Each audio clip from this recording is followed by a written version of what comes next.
बिस्मिल्लाहिर्रहमानिर्रहीम। अस्सलाम वालेकुम नाज़रीन, आप यूट्यूब चैनल देख रहे हैं। मैं इमरान खान हूँ। हुकूमत की हालत वाकई बहुत बदली है और वाकई में एस्टेब्लिशमेंट भी अब तंग आ गई कि जनाजा कब तक उठाना है हमने।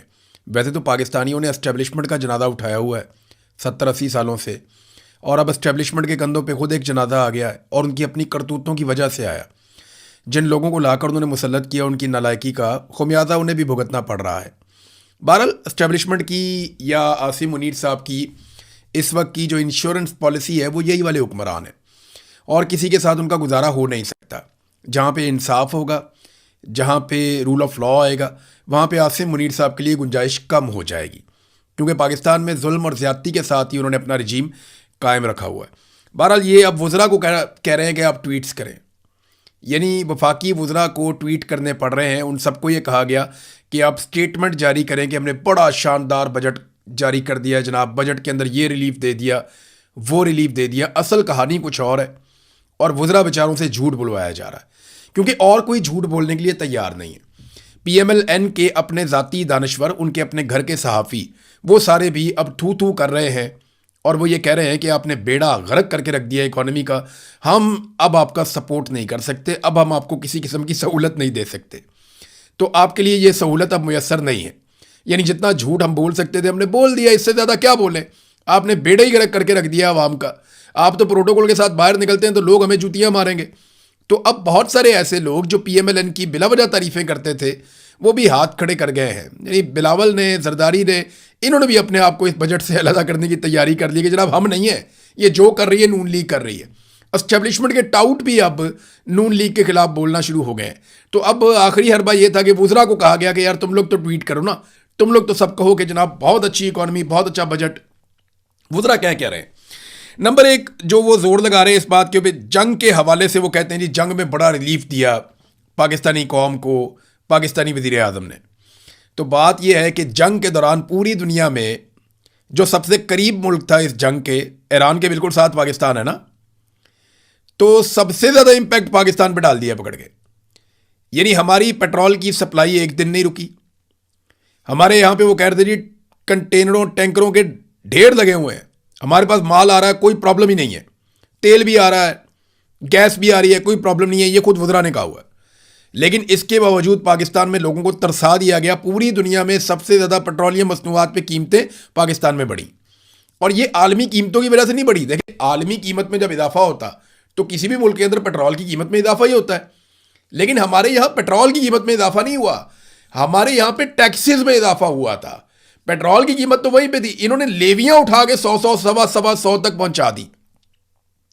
जो लेवी वसूल की जा रही है ये पेट्रोल की कीमत नहीं होती। ये सारे टैक्स लेने के बाद जो इजाफी टैक्स लिया जाता है ये वो होता है।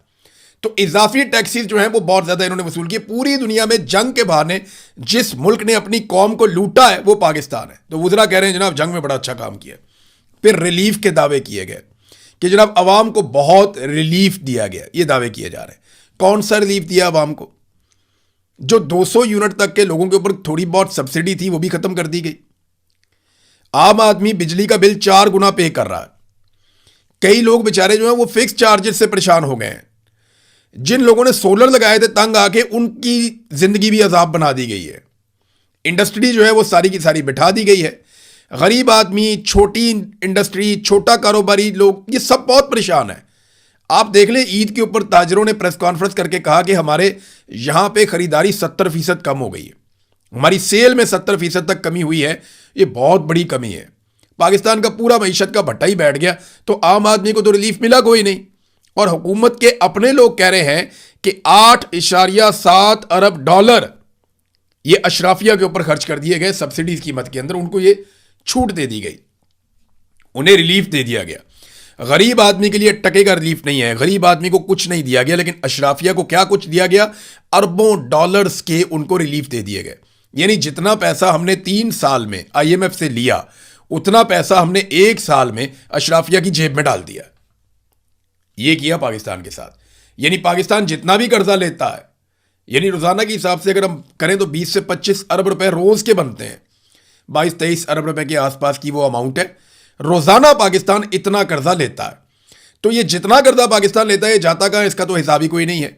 लेकिन अब पता चल रहा है कि ये छूट दी जाती है अशराफिया को, एलीट क्लास को, अपने आसपास के लोगों को। मगरमच्छों को यह पैसा खिलाया जाता है और यह रिलीफ मगरमच्छों को दिया गया है, आम पाकिस्तानियों को नहीं दिया गया। फिर माशी तरक्की के इन्होंने दावे कर दिए। जहां पे इमरान खान साहब माशी तरक्की के इशारे छोड़कर गए थे ना, ये उसके आद में भी नहीं पहुंचे अभी तक। इमरान खान साहब जो तरक्याती मंसूबे उनके दौर में चल रहे थे वो तो सारे बंद हो गए, जिन्होंने बाद में डिलीवर करना था। तरक्याती बजट जो है वो इन्होंने आधा कर दिया। पाकिस्तान के अंदर कोई नया मंसूबा लगेगा नहीं, इन्होंने खुद अनाउंस कर दिया। पाकिस्तान में जितने पुराने बड़े मंसूबे चल रहे थे वो सारे अब मुंजमद हो जाएंगे, बंद हो जाएंगे, ये भी इन्होंने खुद अनाउंस कर दिया। और मईशत की जो हालत इन्होंने की है, तरक्की तो बहुत दूर की बात है, मईशत का बेड़ा गर्क हो गया, वो वेंटिलेटर पे पड़ी हुई है। और ये इनके अपने मुंह के अल्फाज हैं। आज इनको कर्जा मिलना बंद हो जाए और आज इनके वेंटिलेटर उतार लिए जाएं तो इनको सुबह अनाउंस करना पड़ जाएगा कि हम दिवालिया हो चुके हैं। तो ये तो डोनाल्ड ट्रंप की खुशामद कर करके इधर से पैसा ले, उधर से पैसा ले, उधार पैसा पकड़, कौम के ऊपर इजाफी टैक्सेस लगा के, बिजली और गैस की कीमतें ज्यादा करके, पेट्रोलियम लेवी लगा के किसी ना किसी तरह ये पहिया घसीट रहे हैं, किसी ना किसी तरह ये हुकूमत चला रहे हैं, वरना इनके पल्ले कुछ नहीं है। महंगाई का वो कहते नहीं खात्मा कर दिया। कोई एक चीज बताएं जो पहले से सस्ती हो। बिजली पहले से महंगी है, 1 गुना 2 गुना नहीं, इससे भी ज्यादा महंगी है।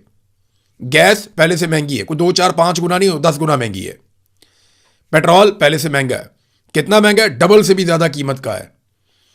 और कोई चीजें बताएं। आटा जो 1100 रुपए का मिलता था वो 3000 के आसपास पहुंच जाता है, वो भी पहले से महंगा है। घी, चावल, दूध, दही, अंडे, हर चीज, जो चीज आप उठाएंगे, सब्जियां उठा लें, गोश्त उठा लें, हर चीज पहले से बहुत महंगी है। तो इन्होंने कौन सी चीज सस्ती की है? वो जो सरकारी मुलाजमीन की तनख्वाहों में इजाफे का इन्होंने छोटा सा एक ऐलान किया है, वो ना भी करते तो कोई फर्क नहीं पड़ना था, वो कर देंगे तो फिर भी कोई फर्क नहीं पड़ेगा।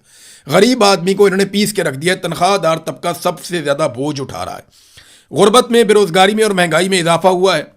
कर्जों में हैरान कुन हद तक इजाफा हुआ है। टैक्सों में और लेवीज में इन्होंने भरमार कर दी है। बैरूनी सरमायाकारी पाकिस्तान में लगातार कम हो रही है। पाकिस्तान में एक्सपोर्ट्स लगातार गिरती चली जा रही हैं। ज़राअत की इन्होंने तबाही फेर दी है। लोग खादे नहीं खरीद सकते, ट्रैक्टर नहीं खरीद पा रहे, पानी का मसला बढ़ता जा रहा है। ट्यूबवेल चलाने के लिए भी किसानों के पास पैसा नहीं है। ये पाकिस्तान के अंदर इन्होंने ज़राअत के साथ और सनत के साथ किया है। तालीमी शोबे में क्या किया, ज़रा ये आप देखें। ये तैमूर झगड़ा साहब ने बाकायदा इसको एक जगह पे अनाउंस भी किया है। हायर एजुकेशन का जो मामला है पाकिस्तान में, ये वफाक के पास है। हायर एजुकेशन का जो शोबा है वो वफाक के पास है। तो यहाँ पे 278 यूनिवर्सिटियां हैं पाकिस्तान के पास, 278 ये यूनिवर्सिटियां हैं पाकिस्तान के पास, जिन्हें हायर एजुकेशन कमीशन बजट देता है। हायर एजुकेशन का जो बजट है 2022 से 2025 तक, यानी इमरान खान की हुकूमत गिरने से लेकर 2025 यानी पिछले साल तक 65 अरब रुपए इसका बजट रहा, उससे नहीं बढ़ाया गया।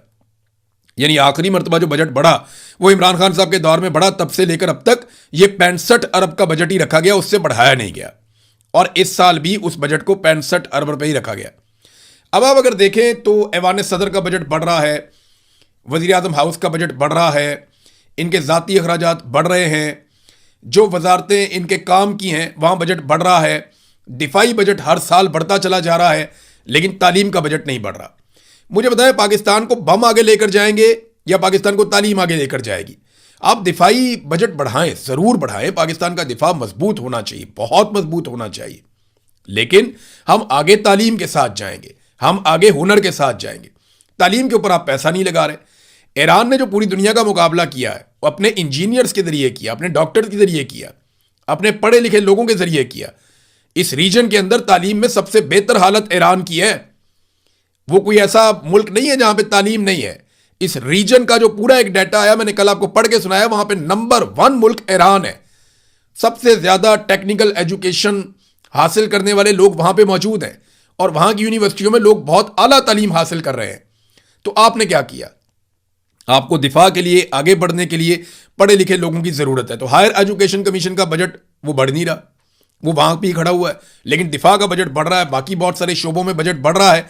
जहां पे कमी है वो क्या है? तालीम में और सेहत में, आम आदमी की रिलीफ देने के मामलात में, या आम आदमी जहां से जिन चीजों से उठता है वहां पे वो बजट में कटौती लगा देते हैं, वहां पे बजट कम कर देते हैं। असद उमर ने एक बड़ा जबरदस्त इसका खुलासा बयान किया पूरे बजट का, और उन्होंने कहा जी crux of finance minister budget speech so far, कि जो बजट स्पीच की है ये फाइनेंस मिनिस्टर ने, वो ऐसा ही लगता है कि my boss is great and his boss is even greater and Trump likes both of them allot.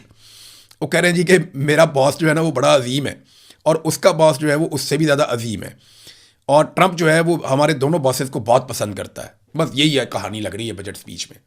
यानी मैं वो पढ़ रहा था बजट स्पीच, उसमें जनाब फील्ड मार्शल की तारीफ़ें हो रही हैं, भाई आर्मी चीफ की तारीफ़ें बजट स्पीच में कहाँ से आ गई भाई? वो एक बजट है, एक ऐसी दस्तावेज़ है जिससे अपने पाकिस्तान को चलाना है। वह मईशत की बात करें, आप बताएं अपने मईशत के अंदर कौन से अहदाफ हासिल किए, फिर आप बताएं उन अहदाफ से अगले टारगेट आपके क्या हैं, कौन से टारगेट आपके पूरे हुए, कौन से टारगेट आपके पूरे होने हैं। जो उठता है वो फील्ड मार्शल की तारीफ़ें शुरू कर देता है। वो ऐसा लगता है पूरा निज़ाम फील्ड मार्शल के जूते पॉलिश करने के ऊपर खड़ा है। ये शहबाज शरीफ साहब ने ऐसी तरह डाली है, ये गए जाके अक़वाम मुत्तहिदा के अंदर शर्मिंदा करवाया, वहां पे फील्ड मार्शल की तारीफ़ें कर दी पकड़ के। कोई एक फोरम नहीं है जहां पे ये फील्ड मार्शल की तारीफ करना भूलते हो। वो एक सरकारी मुलाजिम है, वो बेचारा अपना काम कर रहा है, उसको अपना काम करने दो, वो रिटायर हो गया अपने घर जाए। इन्होंने उठा के उसको पता नहीं क्या बना दिया। देखिए, नॉर्मलाइज करें चीज़ों को, पाकिस्तान को एक नॉर्मल मुल्क की तरह चलने दें, सरकारी मुलाजिम को सरकारी मुलाजिम रहने दें। ये जो चीज़ें हैं इन्होंने ही पाकिस्तान को हमेशा नुकसान पहुंचाया। फिर डिक्टेटर आ जाते हैं यहाँ पे, लंबे लंबे अरसे तक बैठे रहते हैं, फिर उठते ही नहीं है। नाजरीन, एक बात और मैं यहाँ पे आपको याद दिलाना चाहूंगा कि बिलावल और उसके वालिद आसिफ जरदारी, इन दोनों ने हर गलत काम में नून लीग का पूरा पूरा साथ दिया, चाहे वो आईनी तरामीम हो, चाहे वो मिलिट्री एस्टेब्लिशमेंट के हाथ मजबूत करना हो। अपने मुंह से इन्होंने कहा कि हम एस्टेब्लिशमेंट के हाथ मजबूत करेंगे, चाहे वो तमाम 4 बजट हों, अब ये 5वां बजट आ रहा है, चाहे वो महंगाई हो, चाहे वो मईशत की तबाही हो, हर चीज में पीपल्स पार्टी PMLN के साथ शरीक जुर्म है। फजलुर रहमान साहब ने इनको बाहर बैठ के इमदाद फराम की, पहले साथ बैठकर की 1-2 साल, और उसके बाद बाहर बैठकर फजलुर रहमान साहब ने इन्हें इमदाद फराम की है। तो 4 बजट जो है उनमें पीपल्स पार्टी ने बाकायदा वोट किया, अभी भी पीपल्स पार्टी वोट करेगी। पीपल्स पार्टी हर जुर्म में बराबर की हिस्सेदार है। लेकिन बिलावल इक्का दुक्का जुमले बोल के किसी तरह यह साबित करने की भी कोशिश करता है नूरा कुश्ती के जरिए कि भाई हम तो अपोजिशन है। यानी आप बिलावल जो इस वक्त वारदात खेल रहा है वो ये कर रहा है कि अपोजिशन भी हम है और हुकूमत का बजट भी हम पास करवा रहे हैं। ये आईनी तरामीम भी हम करवाएंगे लेकिन अपोजिशन भी हम है। ये PMLN का हर चीज में साथ भी हम देंगे लेकिन PMLN के खिलाफ भी हम है। तो ये एक नूरा कुश्ती जो इमरान खान साहब ने बहुत पहले इस कौम को समझाया था, ये नूरा कुश्ती करके कौम को दिखाते हैं और बेवकूफ़ बनाने की कोशिश करते हैं कि जैसे जो कुछ हो रहा है वो PMLN जिम्मेदार है, लेकिन पीपल्स पार्टी उसके लिए जिम्मेदार नहीं है। मगर हर चीज़ में पीपल्स पार्टी PMLN का साथ भी देती है। नाज़रीन, अब मैं आपको चंद अल्फाज सुनाना चाहता हूँ। ये मैं आपको लेकर चलता हूँ आज़ाद कश्मीर। आज़ाद कश्मीर में अवाम के धरने अभी भी जारी हैं और जो जॉइंट अवामी एक्शन कमेटी है उन्होंने कुछ अहम फैसले करने हैं।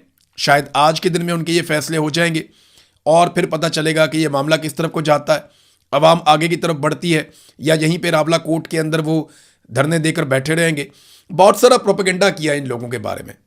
यानी पहले ये कहा गया टाउटों की जानिब से कि इनमें ख़वातीन की शमूलियत नहीं है, लिहाजा ये लोग जो हैं शरपसंद हैं, इन लोगों को रिजेक्ट कर दिया गया है। फिर ख़वातीन आ गई निकल के और पहली मरतबा आज़ाद कश्मीर की तारीख में ख़वातीन निकल कर आई और उन्होंने धरने में ना सिर्फ वो बैठी बड़ी तादाद में बल्कि उन्होंने धरने में तकारीर भी की। फिर दोबारा टाउटों ने मुंह खोला तो उन्होंने कहा जी ख़वातीन को बुलाकर क्रैकडाउन से बचने के लिए उन्हें ह्यूमन शील्ड बना लिया गया। अंदाज़ा करें आप बेशर्मी का। यानी पहले कह रहे हैं कि ख़वातीन नहीं है लिहाजा ये तहरीक फारग है। जब ख़वातीन आई तो उन्होंने कहा जी देखे ख़वातीन को आगे कर दिया ताकि वो सिक्योरिटी फोर्सेस के क्रैकडाउन से बच सकें। हालांकि उनके इतने सारे लोग शहीद हो गए हैं, लगातार उनके लोग ज़ख्मी हो रहे हैं, बेशुमार उनके लोगों को जो है वो परेशान किया गया है, उनका नुकसान भी हो रहा है, माशी नुकसान भी उनका हो रहा है और उनका जानी नुकसान भी हो रहा है, उनका माली नुकसान भी हो रहा है। लेकिन इसके बावजूद वो लोग डट कर खड़े और मुकाबला कर रहे हैं। अब ज़रा आप सुने उमर नज़ीर कश्मीरी को। उन्होंने ना एक तकरीर की है, ये एक छोटा सा हिस्सा मैं आपको सुनाता हूँ। पाकिस्तानी लोगों को मुखातिब होकर उमर नज़ीर कश्मीरी क्या कह रहे हैं, ये ज़रा आप सुनिए। क्या मैं पाकिस्तानी अवाम से कहना चाहता हूँ, ये लाखों का मजमा आपसे कह रहे हैं, क्या हम पाकिस्तान के खिलाफ हैं? क्या हम पाकिस्तान के खिलाफ है? पाकिस्तानी रियासत के खिलाफ है? पाकिस्तानी अवाम के खिलाफ है? पाकिस्तानी अवाम हमारे भाई है, हमारे भाई है, हम उसके खिलाफ नहीं है। इनकी ताइज से, इस मजमे की ताइज से ना हमारा झगड़ा पाकिस्तानी रियासत से, ना हमारा झगड़ा पाकिस्तानी अदारों से, ना हमारा झगड़ा पाकिस्तानी फोर्सेस से, वो पाकिस्तानी अवाम से तो हमारा झगड़ा बनता ही नहीं। वो हमारे एहताजी हैं। सुना नाज़रीन आपने, और भी बहुत कुछ बोला। इन्होंने ये भी बोला कि लानत भेजते हैं इंडिया के मामलात के ऊपर, और इन्होंने इंडिया से शिकायत भी की। उन्होंने कहा कि जम्मू कश्मीर के अवाम के साथ हम हैं, पाकिस्तान के अवाम के साथ हम हैं, और साथ में इन्होंने कहा कि ये जो हम पे इल्ज़ाम लगाया जाता है उसकी तकलीफ का इजहार किया। तो एक तरफ काला चैनल है जिसको एजेंसियां चलाती हैं। पाकिस्तान की मिलिट्री एस्टेब्लिशमेंट ने सोशल मीडिया के मुकाबले में अपने कुछ चैनल्स लॉन्च किए थे, जिनमें एक काला चैनल भी है। काले चैनल के और भी बहुत सारे छोटे छोटे इधर उधर उन्होंने ग्रुप बनाए हुए हैं। कुछ सहाफ़ियों को उन्होंने बरतानिया में, इधर उधर मुख्तलिफ मुल्कों में लॉन्च भी किया हुआ है काले चैनल के अंदर। तो ये जो काला चैनल जिसकी काली करतूतें हैं, इसके लोग दिन रात ये साबित करना चाह रहे थे कि ये जो कश्मीरियों की जॉइंट अवामी एक्शन कमेटी है ये कोई जत्था है। लेकिन कश्मीरियों ने अपने इत्तेहाद से साबित किया कि वो जत्था नहीं बल्कि वो कश्मीरी अवाम है, और वो अवाम की आवाज़ है। ख़वातीन भी उसमें निकल आईं। फिर वो ये साबित करने पर लगे हुए थे कि ये इंडियन स्पॉन्सर्ड हैं और इंडिया इनको सपोर्ट कर रहा है, और ये पाकिस्तान को तोड़ना चाहते हैं या कश्मीर को इंडिया के साथ लेकर जाके मिलवाना चाहते हैं। कोई इस तरह की बातें उन्होंने करना शुरू की। लेकिन इन तमाम प्रोपेगेंडों का तोड़ ये चंद सेकंड की वीडियो के अंदर जो मैंने आपको सुनाई, ये 1 मिनट से भी छोटी वीडियो है, 2.5 मिनट का ये पूरा क्लिप है, मैंने ये सुना है। तो सारा प्रोपेगेंडा वाड़ के रख दिया उमर नज़ीर कश्मीरी ने। काला चैनल जो है उसकी सारी इन्वेस्टमेंट ज़ाया हो गई। देखिए, बयानिया ऐसे नहीं बनता, ये नफरत फैलाने का काम कर रहा है। जो पाकिस्तान की मिलिट्री एस्टेब्लिशमेंट या जो एजेंसियों ने काले चैनल या इस तरह के और चैनल्स बनाए हुए हैं, उनके ज़रिए से वो लगातार नफरत फैला रहे हैं। उनके ज़रिए से वो लगातार पाकिस्तान को तोड़ने की साजिश कर रहे हैं। उनके ज़रिए से वो बिल्कुल वही काम कर रहे हैं जब बांग्लादेश टूटा था, उस वक्त जनरल याह्या के लोग ये काम कर रहे थे, जो आज दोबारा से काले चैनल से और इस जैसे लोगों से ये काम करवाया जा रहा है। बहरहाल ये प्रोपेगेंडा बेनकाब हो गया। उमर नज़ीर कश्मीरी के मुंह से आपने सुन लिया, तो अब टाउट्स क्या कहेंगे? अब वो किस तरीके से कश्मीरियों को गद्दार करार देंगे? ये गद्दार गद्दार कहने वाला सिलसिला बंद होना चाहिए। पाकिस्तान हम सबका है, हम सारे पाकिस्तान के मालिक हैं। हम सबको पाकिस्तान से एक जितना प्यार है। कोई यूनिफॉर्म के अंदर है, कोई यूनिफॉर्म के बगैर है। तो ऐसा नहीं है कि यूनिफॉर्म के अंदर जो है उसको ये हक हासिल है कि वो पाकिस्तान के सारे फैसले करे। पाकिस्तान के फैसले पाकिस्तान की अवाम करेगी, और पाकिस्तान का हर शहरी पाकिस्तान का वफादार है। लोगों को गद्दार मत बनाओ। सबकी अपनी अपनी ओपिनियन होती है, इख्तलाफ राय को गद्दारी की वजह मत बनाया जाए। नाजरीन, जहां पे एक और बड़ी खबर है, और बैनुल अक़वामी सतह पे अमेरिका और ईरान का मुआहदा, और ये मामला अब काफ़ी आगे बढ़ चुका है। डोनाल्ड ट्रंप ने भी अनाउंस किया था, पाकिस्तानी प्राइम मिनिस्टर ने भी अनाउंस किया है, और उसके अलावा इस पे दीगर जगहों से भी अनाउंसमेंट्स आ रही हैं। यानी अब ईरान की तरफ से भी इसकी कंफर्मेशन आई है। तो वो कौन सी चीज़ें हैं जो ईरान और अमेरिका में तय पा रही हैं? ईरानी सोर्सेज ने 14 निकात बताए हैं। डोनाल्ड ट्रंप ने इसको गैर संजीदगी कहा कि इन चीज़ों को भी पब्लिक नहीं करना चाहिए। दूसरा, डोनाल्ड ट्रंप ने कहा कि यूरोप के किसी मुल्क के अंदर ईरान के साथ मुआहदा हो सकता है, तो ये पाकिस्तान में होना चाहिए। वैसे उसूली तौर पे मेरी तो ये ख्वाहिश है, जितनी पाकिस्तान ने मेहनत की है, लेकिन डोनाल्ड ट्रंप ने हमें तारीफ़ों पे ही रखा हुआ है। बाकी रिलीफ उन्होंने सारे इंडिया को दिए हैं, पाकिस्तान को रिलीफ कोई दिया नहीं। बहरहाल जो मुआहदे की शराइत हैं जो अभी तक मंजर आम पे आई, और इन पे ये कहा जा रहा है कि फ़ाइनल कुछ भी नहीं है, लेकिन जो चीज़ें मेन हैं वो मैं आपके सामने रख देता हूँ, और आपको हैरत भी होगी कि ये अमेरिका ने जंग कहाँ से जीती है। फिर नंबर 1, लबनान समेत तमाम महाजों पर जंग का फौरी और मुस्तकिल खात्मा हो जाएगा। नंबर 2, अमेरिका का ईरान के दाखिली उमूर में अदम मुदाखलत और इस्लामी जमहूरिया ईरान की खुद मुख्तारी के एहतराम का अहद। नंबर 3, 30 दिन के अंदर बहरी मुहासरे का मुकम्मल खात्मा अमेरिका करेगा और ईरान के इतराफ़ से अपनी फ़ौजें वापस बुलवा लेगा। नंबर 5, ईरानी इंतज़ामात के तहत, ये जुमला आपने याद रखना है, ईरानी इंतज़ामात के तहत 30 दिन के अंदर आबना हुर्मुज़ को दोबारा खोल दिया जाएगा। यानी ईरानी इंतज़ामात के तहत, पहले की तरह नहीं होगा। नंबर 6, तेल, पेट्रोकेमिकल मसनूआत और उनके जो बाकी चीज़ों की फ़रोख्त पर जो पाबंदियां हैं वो ख़त्म हो जाएंगी। ईरान को अपनी मालियाती वसाइल तक मुकम्मल रसाई मिल जाएगी। अमेरिका और इसके इत्तेहादियों की जानिब से ईरान की तामीर नौ के लिए $300 अरब के मंसूबे पेश किए जाएंगे। नंबर 8, जौहरी मामलात जो हैं ये सबसे इंपॉर्टेंट है। तमाम बुनियादी और सानवी अमरीकी पाबंदियों और अक़वाम मुत्तहिदा की सलामती कौंसिल और बैनुल अक़वामी एटमी तवानाई एजेंसी के बोर्ड ऑफ गवर्नर्स की करारदादों के खात्मे के लिए 60 रोज़ा मुज़ाकरात होंगे। नंबर 9, NPT मुआहदे के तहत ईरान इस अहद की तजदीद करता है कि वो जौहरी हथियार तैयार नहीं करेगा। नंबर 10, मुज़ाकरात के दौरान अमेरिका ने ना तो खित्ते में अपनी अफवाज में इजाफा करेगा और ना ही कोई नई पाबंदी आयद करेगा। नंबर 11, हतमी मुज़ाकरात के 60 रोज़ा मरहले में ईरान के $24 अरब जो मुंजमद असासे हैं वो आज़ाद कर दिए जाएंगे, जिनमें से निसफ रकम मुज़ाकरात शुरू होने से कबल ईरान के इख्तियार में दे दी जाएगी। नंबर 12, मुआहदे के निफाज की निगरानी के लिए एक निगरान तरीक़ाकार कायम किया जाएगा। नंबर 13, हतमी मुआहदे की तौसीक अक़वाम मुत्तहिदा की सलामती कौंसिल की करारदाद के जरिए की जाएगी, बहुत इंपॉर्टेंट है। और आखिरी जो इसके अंदर नुक्ता है वो ये है कि मुंजमद असासों की निस्फ रकम की बहाली, ईरानी तेल पर पाबंदियों की मुअत्तली और बहरी मुहासरे के खात्मे से कबल हतमी मुज़ाकरात शुरू नहीं होंगे। ये आखिरी नुक्ता है। इसमें जो ईरान का जो मिसाइल प्रोग्राम और जो उसका हथियारों का जो प्रोग्राम है और जो उसके मुज़ामती ग्रोहों की हमायत के मौज़ूआत हैं वो इसमें डिस्कस नहीं हुए, जिस पर मुझे हैरत हो रही है। बहरहाल सामने आ जाएगा, जो अमेरिका की जानिब से भी है और जो ईरान की जानिब से वो आपके सामने आ गया। अब मिलता जुलता जो अमेरिकन मुतालबात हैं और ईरानी मुतालबात हैं, इनके बीच में कोई MOU होना है तो देखते हैं यूरोप में होता है या कहाँ पे होता है और क्या होता है, वो चीज़ें आपके सामने रखेंगे। अब तक के लिए इतने, अपना ख्याल रखिएगा, अपने इस चैनल का भी। अल्लाह हाफिज़।